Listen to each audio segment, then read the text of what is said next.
This episode is brought to you by Smartwool. Don't wait for warmer days. Smartwool's Winter Run collection is powered by merino wool to get you out there all season. Adapting to changing conditions is what merino wool does best, so you can go far and feel good.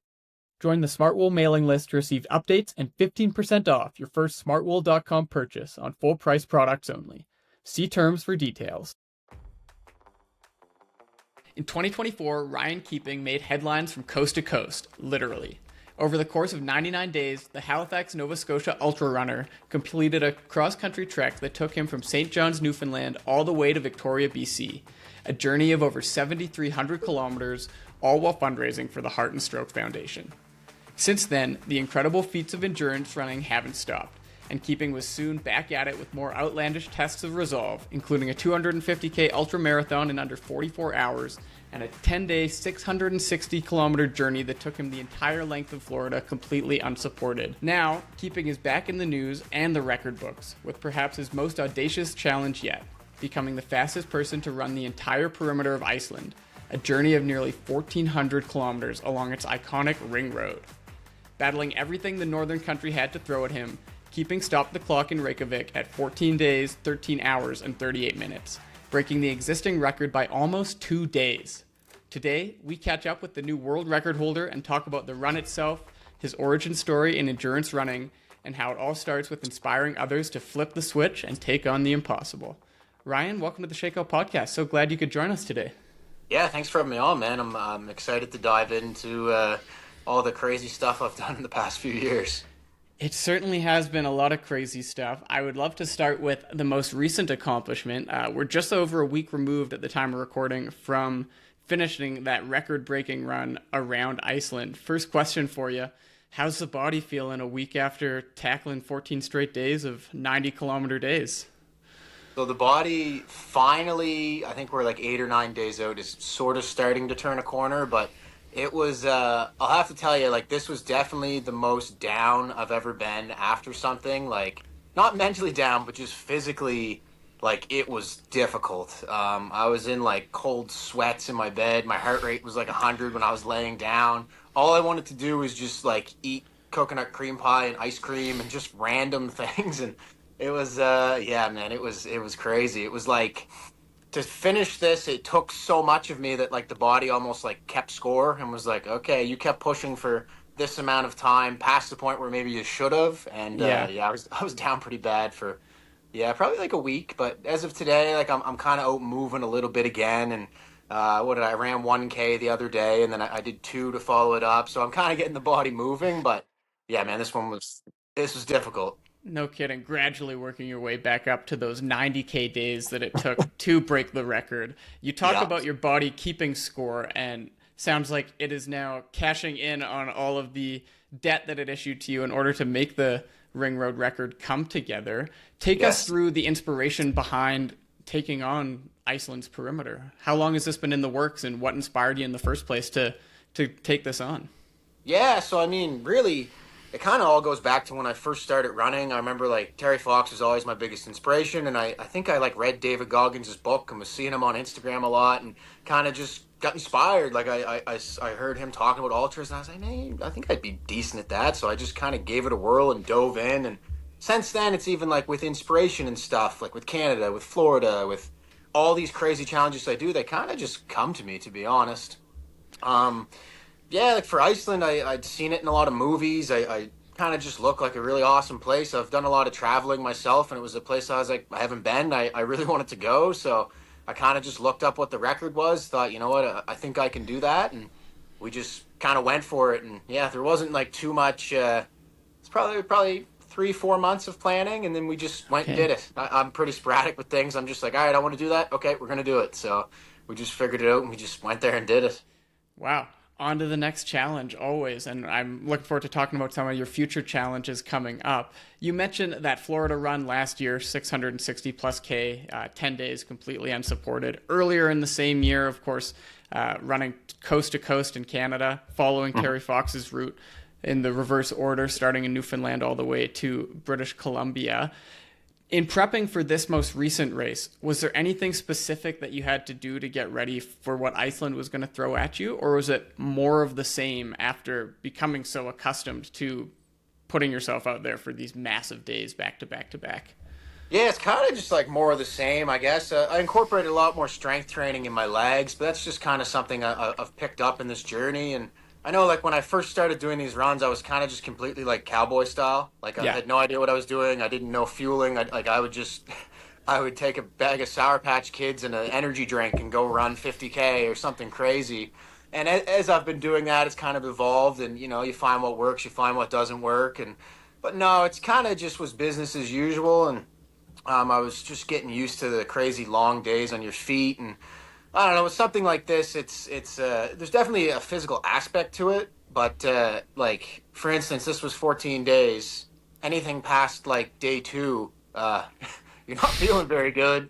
Long way to go still. Yeah, everything's pretty sore, and I think that's what would like trip up a lot of people. Of man, I got like this much time left, and you're sitting there and like I remember each day it'd be like, oh, I got 900K left, or you're thinking the whole time. So yeah, you kind of just have to disconnect, and like I just visualize a lot about the finish and how it's gonna feel, and Yeah. also like everything I do, it's all to motivate and inspire people, right? I'm just chasing my passions, and I think that's gonna inspire people, and especially when you can show them like, man, I just think I'm a normal guy, and I just went and did something that people would think is crazy, but I just refuse to quit. So when I know there's people on Instagram or there's people watching and like getting inspired, like I'll kind of keep going forever, and I'll take like a do or die mindset into it because I'm doing it for more than just me. Like I'm not out there Yeah. running just to prove that I'm the best or to do something. You know what I mean? Like I'm doing it because I know there's hundreds or even thousands of people following me on Instagram that like really actually get motivation from it. The same way I could Yeah. look at say a David Goggins maybe and be like pumped up when I see him go do a 200 miler or something. I know people do that for me, so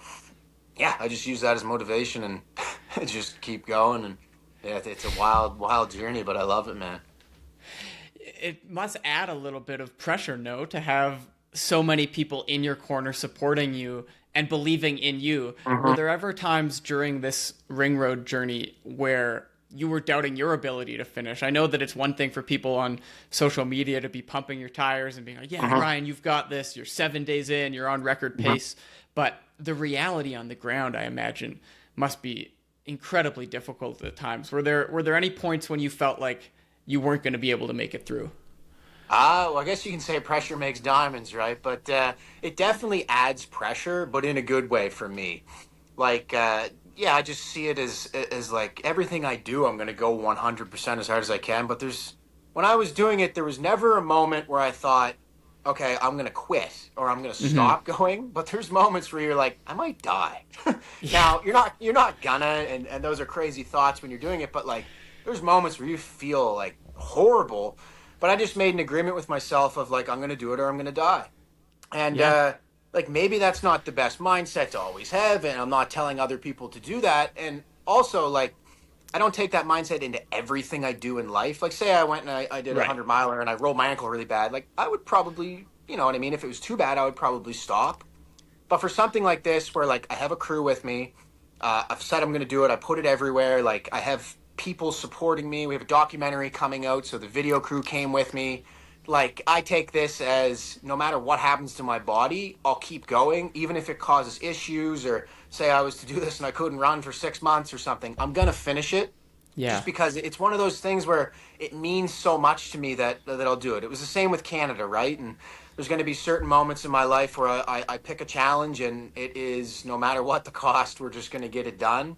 So yeah, I mean, there's a lot of moments where you feel horrible, but I just try to like have a lot of self belief, and I just kind of believe I can do anything, and unless I was to I don't know get hit by a car or pass out, I'm Yeah. gonna keep running and just try my best to get it done. You got 24 hours in a day, so really like we had some long days, man. I ran 90K one day. It took me like 19 hours. I was not feeling good or moving good, but we got it done.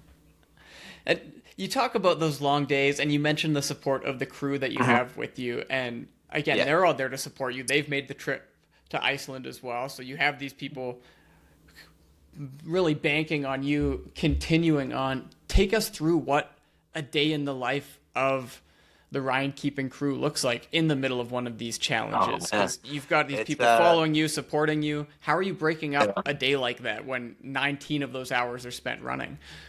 yeah. There's not a lot of sleep, that's for sure.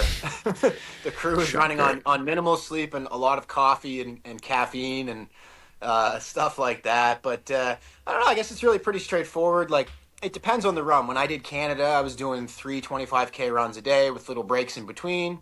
Wow. For this, where I'm going for the record, I couldn't really take those breaks. You know what I mean? I kind of had to just Yeah. keep moving forward.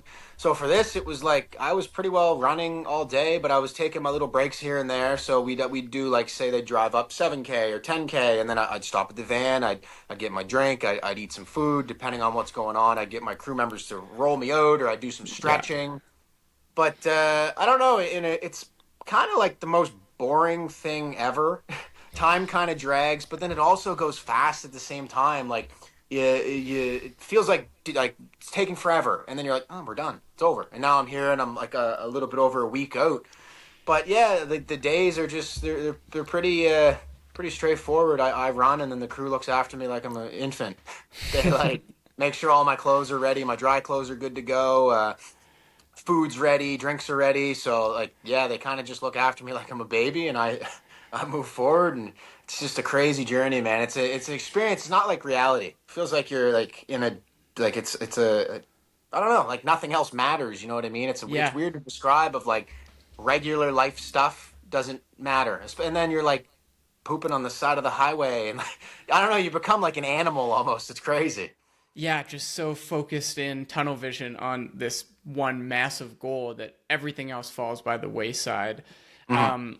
You talk a little bit about like the crew feeding you. I'd be curious to know like what are you taking in? How are you keeping yourself fueled for 14 straight days? Is it the same thing, rinse and repeat, or do you get cravings when you're out there? I think we'd all be fascinated to know like how do you feed yourself? How are you looking after your energy needs when you're going for that far straight? Do you even have an appetite? Yeah, you just eat whatever you possibly can, pretty much. Like I'll have different cravings. I'm not so much of a guy that would have like the same meal every time. I'd probably get like I'll eat like I'll have my staples. Like on this one, I was doing grilled cheese sandwich with some ham in it, and I was crushing Okay. them. Or like we had breakfast sandwiches that I was doing, or even like I was eating honey nut Cheerios because I like honey nut Cheerios. So different things like that. But yeah, it was a good mixture, right? Like I like ice cream. I eat a lot of ice cream. I didn't really do Okay. too much ice cream in the Iceland one because it was just kind of hard to find. But when I was doing Yeah. Canada, I was eating ice cream bars left, right, and center. But yeah, I kind of just eat anything and everything, like pasta. We're eating pizza, burgers, whatever I could really get. And I bet I was eating close to like 10,000 calories a day. Like I was stuffing my face, like Wow. really eating a lot. And I find like I'm at a point now where I can eat quite a bit. I know for Canada or even before that when I first started, like I'd have a really hard time. Sometimes I get like in a Yeah. deficit, or I'd almost forget to eat like a lot for the first few days, and then you're just kind of in a deficit the whole time. But for this, man, I was stuffing my face and I was eating. I was definitely eating good, probably close to 10,000 calories a day. Wow. Yeah, I mean, at that point, it's probably as important as the training going in is just continuing to take fuel in. And I think Mhm. a problem a lot of rookie ultra runners fall into is forgetting to eat because they're so focused. Like you mentioned, they're so focused on this massive goal that everything on the outside starts to fall away, including fueling. And so cool to Yeah. hear how you've mastered that skill and Well, dude, can I was run like on a full stomach. for Canada, I was just like drinking energy drinks and like I don't know, the fueling definitely wasn't near as good as it is now. I was just kind of doing like what I and here's an even crazy example of like I remember when I did Canada, the first like 6 days, I forgot to brush my teeth. Wow. I was Yeah, so little things. just so focused on what I was doing. And like my social media was kind of blowing up, and it was the first time I ever did anything huge like that. And people were running with me, and it was just so much adrenaline and everything that like I got like 6 days in, I'm like, oh my god, like my teeth, and I was like, there's like stuff like I had to brush my teeth immediately, and then I started mouthwash, brushing my teeth a lot. But that's Yeah. just a crazy example of like nothing matters, and you're just forward, and real life just fades away. Yeah, again, you talk about it being like turning into an animal where you're Yeah. on migration, you're moving forward, nothing else matters. You've really refined your craft. It sounds like as you've taken on these crazy journeys, and you go from really having next to no. I mean, not that anybody really has experience to draw off of when they set out to run across a country as large as Canada. But it's been cool to watch how you've gained so much experience, how you've gained all of this learned wisdom as you've gone along this journey. Take us back to when this all began. You weren't someone who grew up running long distances. And just in the last couple of years, you've not only started running, but have now run distances that most people will never cover in their entire lifetime. What brought you into the sport? What first kind of piqued your interest in taking on these massive challenges? Yeah, I mean, when I was always a very competitive person. As a kid, I was super competitive, and I don't know, for me, like I always kind of need like a crazy goal to chase. Like I'm not really a 9 to 5 guy. Like I need something that's like out of the ordinary and wild. And for the longest time, I kind of didn't have that. Like I went to the gym and stuff, but yeah, I was kind of missing something. And like I had my construction job that I was working. I mean, I didn't really like it. I was just kind of doing it for a paycheck. And I don't know, I'd hang out with my friends and get drunk on the weekend. Like there wasn't Yeah. anything. There was years that kind of went by with kind of like no passions, I guess, right? And then I Hmm. remember one day I just was like, man, like you just turned 25. Like the next 5 years is gonna fly by no matter what you do. So like we need to figure out what our passion is. And I kind Yeah. of just stumbled upon running. Like as I said, I read David Goggins' book. I saw him on Instagram, and I just started doing it. And then it was like I remember like I did a marathon, and then I did a 50, and then I think like 4 days later I did a 60, and then probably 5 days later I did a 70, and it just like 80, 100, probably did 100 within my first Wow. 3 4 months. And I was like, this is amazing because I'd finish and I'd be like, man, that was probably the hardest thing I ever did, but could I have kept going? Yeah, I could Wow. have. So it's like I just kept pushing and pushing, and even it's crazy now of like run across Canada or do Iceland. Like, could I technically have kept going at the end of Iceland? I guess. And Yeah. it's like, where's that point? And like, you're always trying to hit 100%, but I think 100% would be go so hard you pass out. So Hmm. like, maybe you get to that 99 or that 98. So it's always drawing me back. And yeah, I don't know, I just found a passion for it. And as I said, I'm kind of, I don't know, obsessive or crazy where like I quit my job, I took out a line of credit, I bought a van, I ran across Canada, started that off with like no sponsors really. And I just was like, you know what? If I can change people's lives and I can actually motivate and inspire people, the money will come. It will come eventually, but I Yeah. just went completely 100% obsessed with it. Told everyone I was going to have 1 million followers and I was going to set world records, and people thought I was nuts. And now we're a few years later, and I'm just going to keep chasing it. You know what I mean? And even now, like doing Iceland, like that cost quite a bit of money out of my own pocket. Like I'm in about Yeah. $30,000 of debt from chasing all these dreams and stuff. But Wow. I'm not worried at all because I know that each time it gets a little bigger, it gets a little bigger, and we'll be motivating even more people. And so I'm just going to keep doing this at 100% capacity. And it's like when I started, you just dive in, and that's like what we were Yeah. talking about, how I just learned from doing. And it's like I always was joking with people when I was running across Canada, what's the best way to learn how to run across a country? You just run across a country. There's no So now, substitute for doing the thing. yeah, so I have Canada, like I have Iceland, I did Florida. So it's like every time I do one of these, I keep getting better. I keep pushing it farther, and I keep learning more, and my body keeps becoming more, I guess, like indestructible or Yeah. able to do these things. So yeah, it's just action, really. I just get out and try to push it as fast as I can, as hard as I can. You talk about kind of flirting with that 100% of what you're capable of doing. And it seems like if you're at 99% for, let's say, that 99 days that it took you to get across Canada, that's raising the threshold of what your 100% becomes. And so you have to keep looking for those bigger and bigger challenges. I love that you mentioned that you're doing this to help motivate other people. And we saw that with your cross Canada run. You went from relatively unknown when you put it out there that you were going to do this thing. I think you maybe had a couple of months of lead up time where you were prepping and training your body for it. And then over the course of those 3 and a bit months, the country just rallies behind you, and they not only rally around you as an individual, but around the cause that you're raising money for. I think you went on to raise something like $280,000 for Yeah, it was the a Heart lot, and man. Stroke Foundation. And you talk about motivating other people. Who have been some of the motivators in your life? Is there anybody that you point to that has been, wow, this is someone that I want to emulate or that I want to follow in the footsteps of? Yeah, I mean, I've always said like my dad's one of my biggest motivations. He's one of my biggest supporters, and You know, he's done so much for me. And for example, like he drove the van for Canada. Like he almost Wow. like lost his job doing it. Like he wasn't even supposed to be doing it. He was just supposed to do Newfoundland. He was like, you know what? I got to stay. And pretty Yeah. well called work and was like, I got to stay. My son's doing this. And similar to Iceland, like he came out to the end. So he's a huge inspiration to me. Obviously, Terry Fox. I think he's the greatest Yeah. Canadian of all time. What he did, people don't realize how young he was too, right? He was just a kid, Yeah. like early 20s. So for him to be able to do that, and he's like a good example of it doesn't matter how long you live, but like his Hmm. impact will go on forever, right?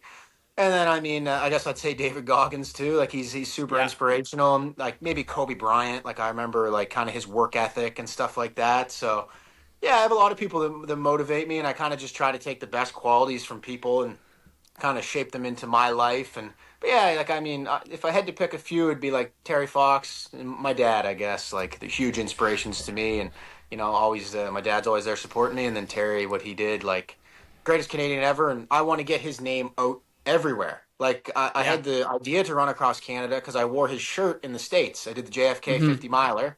That was my first 50 miler way back. And a lot of people were like, "Who's that on your shirt?" So I was like, "Man, they don't know Terry." So then that's how I kind of the original inspiration for Canada was like, I'm gonna wear Terry's shirt, showcase it on social media, and really just try to have people everywhere know about him because what he did is amazing, man. It's the most impressive thing ever. Yeah, and again, just a normal guy like you talk about. It doesn't take someone exceptional to do the impossible. You just have to believe that you're capable of doing it. I want to take a moment now and talk a little bit about the mantra that you've created for yourself that's really become your calling card across social media as you take on all of these big challenges, and that's flip the switch. Can you tell us a little bit about where that comes from and what it means to you? Yeah, I think it kind of means that like everybody has this dream life or this dream person or a character that they want to be, right? And a lot of Hmm. times for different reasons, like you don't end up being that person. You know what I mean? Like maybe you get a job you don't like, or like there's so many different reasons, and you get pulled in different ways in life. But flip the switch is just kind of flip it and go to be that person you want to be. Because like I try to tell people like you have to live your life every day. No one's going to live it for you. No one knows better than you as to what you want to do. So you need to figure out what the answers are, and then flip the switch and just go be that person. So I think it works really well. And even like you're tired and you're down and out, just flip the switch, turn into a different person, and just be that person. Like say you're in a movie, you got to be that character. Like I've heard so many people talk about that before of like living like you're the main character, but it's so true. So Yeah. really, that's kind of where flip the switch came from, and even like that was always my message, but I didn't know what the catchphrase would be. And I remember like when I first started doing these runs, I was saying it, but I didn't even realize I was saying it. And my Hmm. friend who was filming me at the time was like, "Dude, that should be like your catchphrase." And I was like, "Flip the switch." Yeah, sure. So it's kind of funny how these things just like come on. You're like, I didn't even mean to be saying flip the switch, but I probably heard it somewhere, and then I was saying it, and yeah, it kind of stuck. And then during the Canada run, everyone was saying it and tagging flip the switch and like hashtagging it and doing videos, flipping the switch on their own. So yeah, it's that's kind of where that came from. Yeah, it's taken on a life of its own. You talk about other people taking it and running with it themselves and making their own videos, flipping the switch. Have there been some stories that have really inspired you of other people, fans, gaining motivation and taking that mentality and flipping the switch in their own lives?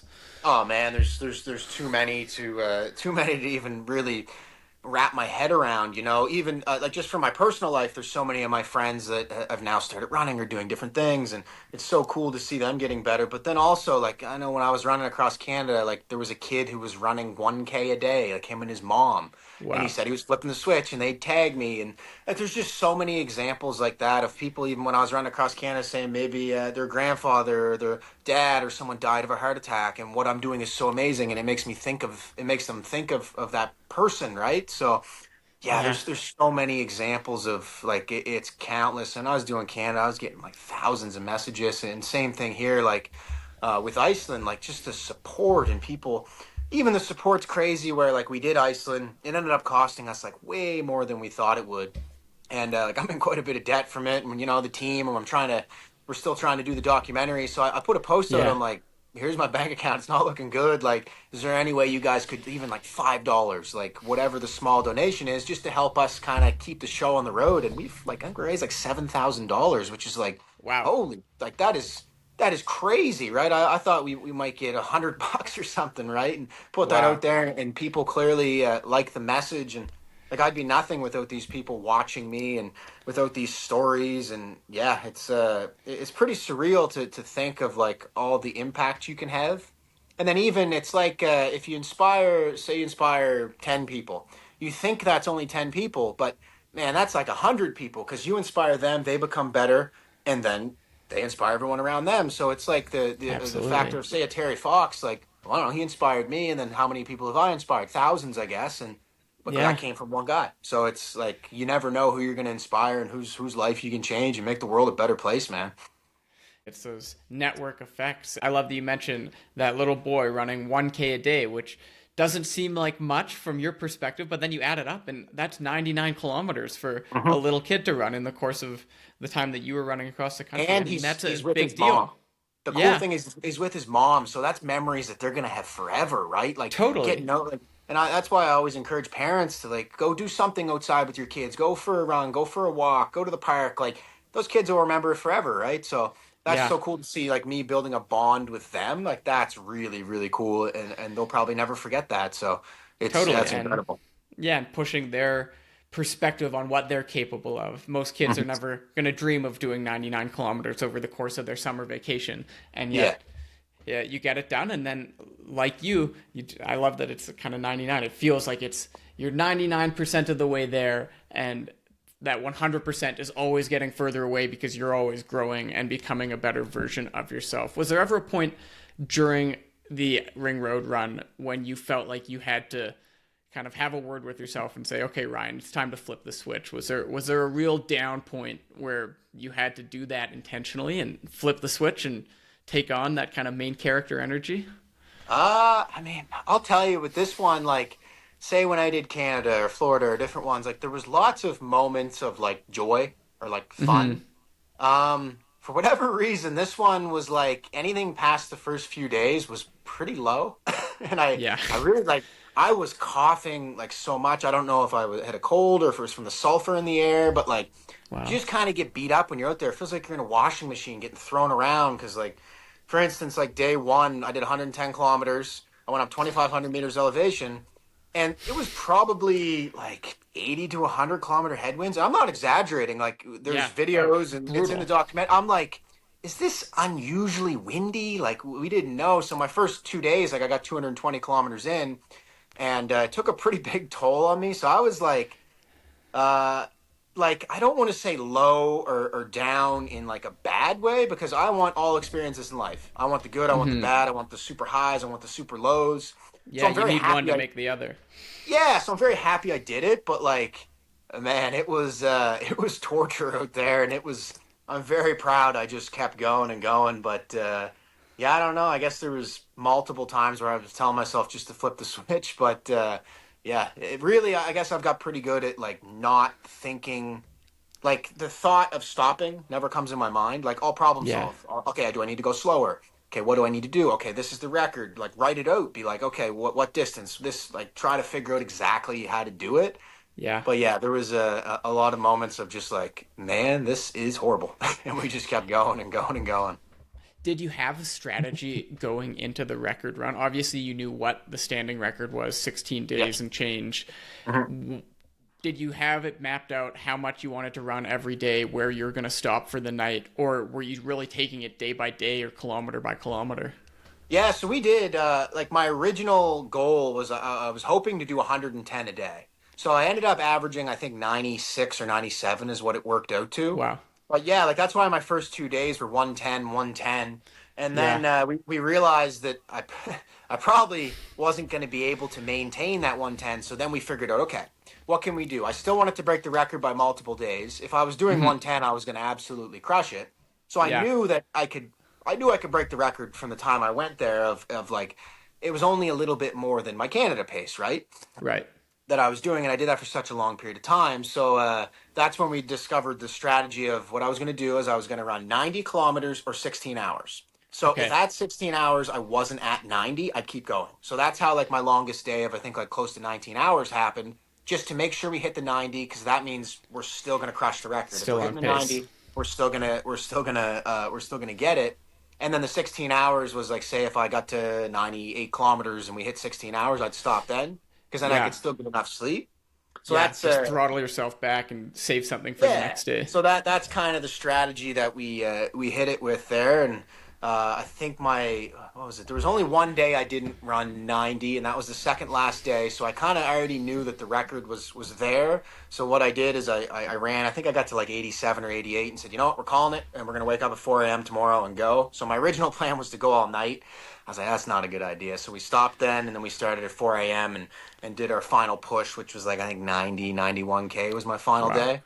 So yeah, it's a lot of like problem solving when you're out there and figuring out exactly where to go and exactly well, everything I do I want to give 100%, so I want to set that record as good as possible, and that's even where the Yeah. ending like I was gonna go all night, but I'm like, yeah, that's probably just gonna end up being slower in the end anyway. So we got our Hmm. 4 hours of sleep, got up, boom, hammered it home. So yeah, Gosh, when you're doing something that long, you want to put as much into the record as you can so that you don't have to go back and reclaim it anytime soon, hopefully. oh man. What was that final day like? Is it relief? Is it joy? Is it just utter exhaustion when you cross that finish line, when uh, you get back to Reykjavik?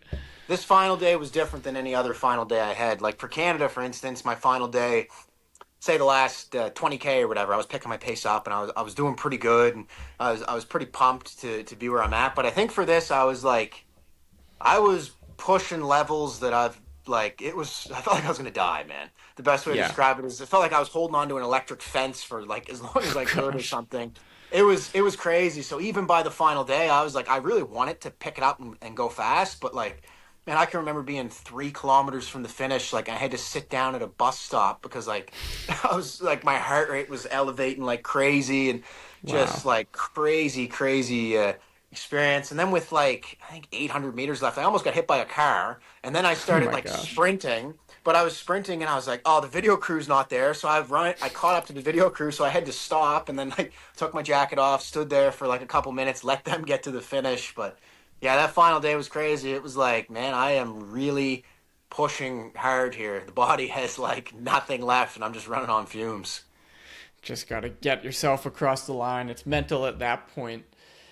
I maybe this is too early to even be asking after such a crazy experience like you had just over a week ago. But what's the future look like for you, Ryan? Any other big missions that we can be looking forward to coming down the pipe?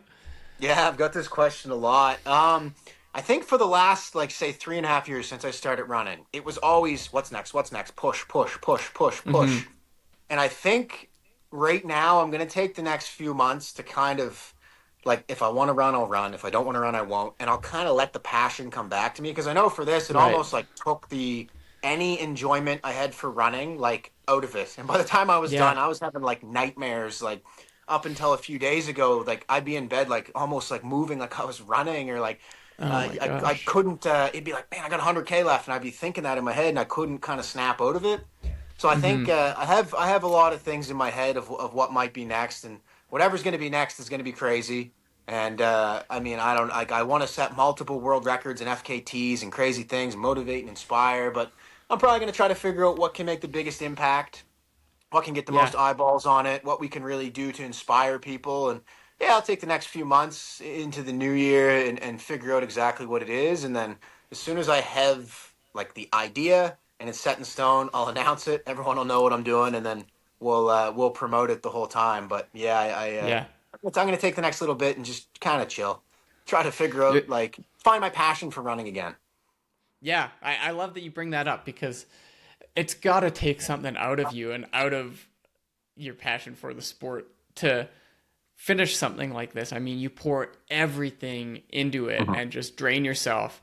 And it's got to be daunting, I would imagine, to think of going back and doing something like that over again when the memory is still so fresh in your mind. On that, has you noticed a change in your own self belief over the course of this running journey where what you think you're capable of is continuing to grow?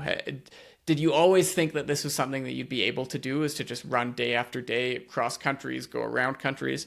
Or have the goals gotten bigger as your self belief has gotten bigger over time? In a crazy way, I kind of always knew that I could do this.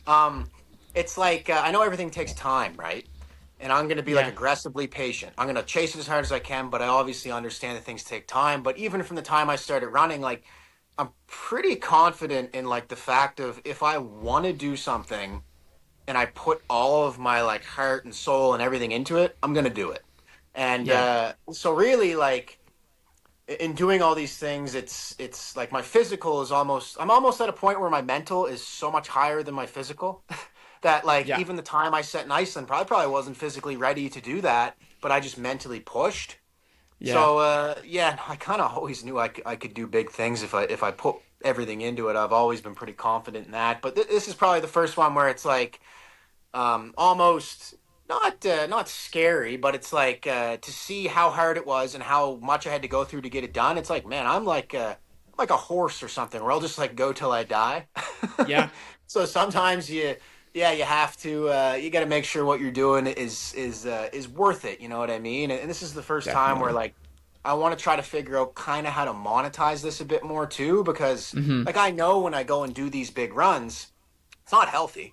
It's not technically like good for me, and I think you only Yeah, really it's have definitely not so what the Surgeon General is recommending for a long and yeah, happy and I life. think like you only really have so many of these you can do. So I kind of want to make sure that in doing this, I can put myself in a position where like it is like a career, Hmm. and I am kind of financially a little more stable. So that's kind of going to be Right. something I'm working on here now. Is like before it was like screw the money, put it on a line of credit, go just get it done. But now it's like I'm thinking a little bit more of the future and yeah, how we can be the most beneficial for everybody moving forward. Yeah, have the biggest impact for the longest amount of time. You Mhm. mentioned that fear element of being almost scared of knowing what you're capable of and knowing that that capability is just so far beyond the realm of what most people will ever push themselves to Mhm. achieve in their own lives. Is there a big challenge in particular that scares you, or you think, okay, this would really test my ability? This is something that I don't even know if I could get through. Is there something out there that really scares you?